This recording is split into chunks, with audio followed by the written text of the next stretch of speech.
Olá, como estão vocês? E vamos dar continuidade às nossas reflexões. Muito simples, com poucas palavras, com mais leituras, mas qual o sentido disso? Tentar incentivar você que não tem contato com a palavra de Deus. Você tem até na sua casa, mas ela está lá fechada. Você já se questionou que quando você abre a palavra de Deus, é a própria boca do Deus falando com você, do Deus vivo? Ele quer te dar todas as respostas que você precisa, todo aquele questionamento que você tem, tudo aquilo, aquela confusão interior. Às vezes até você se pergunta por que e para que você existe. Mas aí como você não tem essa intimidade com Deus pela palavra, você fica meio que perdido. E a palavra de Deus, na palavra de Deus, nós temos todas as respostas para o nosso questionamento. A palavra de Deus é luz para o meu caminho e lâmpada para os meus pés. Então, se eu tiver intimidade com a palavra de Deus, eu preciso mastigar, ruminar a palavra de Deus. Na palavra de Deus eu vou me conscientizar realmente sobre a minha identidade, sobre o porquê e o para que eu estou neste mundo. Por que eu estou neste mundo? Muito se ouve falar a construção do reino de Deus. Eu sei que você também aí já ouviu isso, não é mesmo? Mas e aí?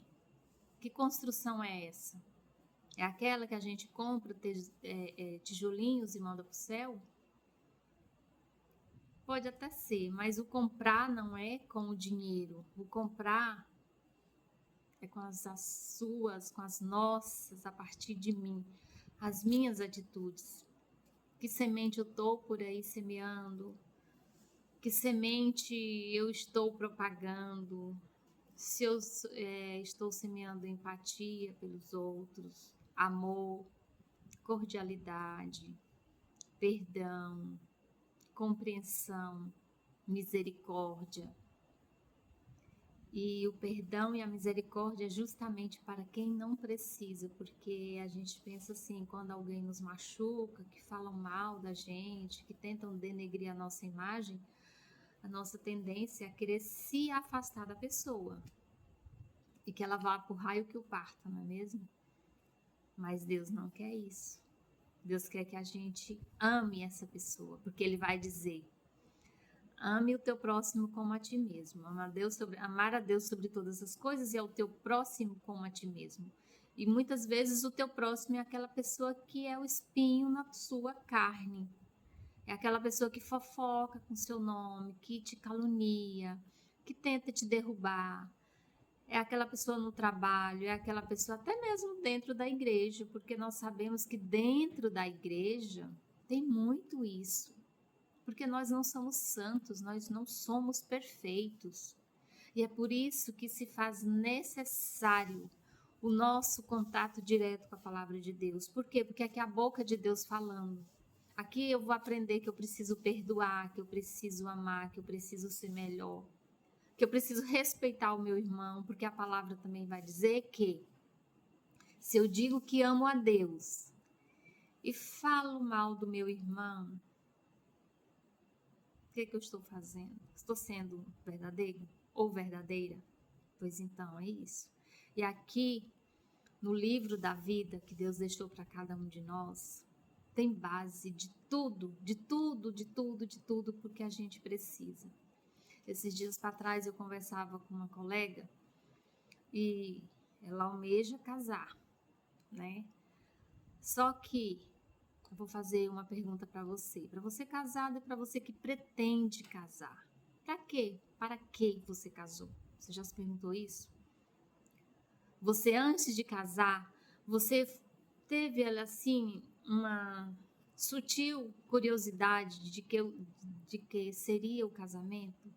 Você casou para ser feliz, você casou para fazer alguém feliz, você casou para construir família.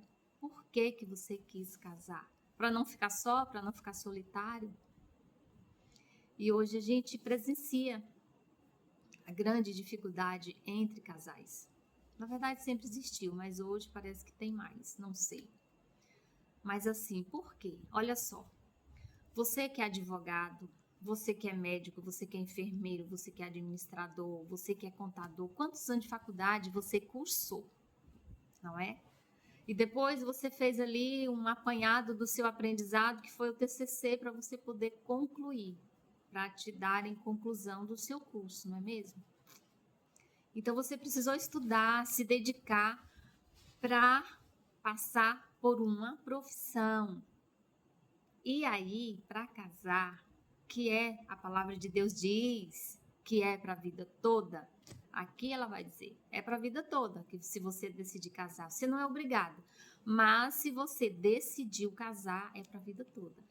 Mas aí você tem que se preparar. Como ninguém não te falou que você precisaria se preparar, estudar a respeito, você não fez isso, você simplesmente caiu de paraquedas. E aí o que acontece? Quando chegam os reveses, quando chegam as dificuldades, você quer pular fora. Você que é homem, começa a enxergar todos os defeitos na sua esposa. Você que é mulher, começa a enxergar todos os defeitos no seu marido, não é? E aí você não tem intimidade com a palavra de Deus, o que você vai fazer? Vai cair fora. Quando o vento balança o barco, a tendência é pular. Mas se você estiver em alto mar, o que vai acontecer? Não é? Se você não for um bom nadador, se você não tiver habilidade com as águas, você não vai sobreviver. E depois, se sobreviver, vai ficar com as sequelas. E aí, o que acontece no casamento? Corre para uma segunda união.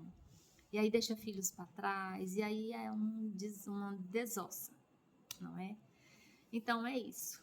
E aí eu falava para ela, hoje também conversei com uma outra, eu falava, olha, antes de você pensar em casar, você tem que aprender um pouco sobre o assunto. Você tem que descobrir antes que casar não é ser feliz, casar para ir uma escápula de fuga. Ah, eu vou casar porque eu não quero ficar solteira, eu vou casar porque eu não quero ficar solitária. E quando você chega lá que se depara com a realidade, você se assusta. Então, para você que não casou ainda, mas pretende constituir uma família, procure conhecer a respeito do assunto. E onde que está? Aqui, ó, na palavra de Deus.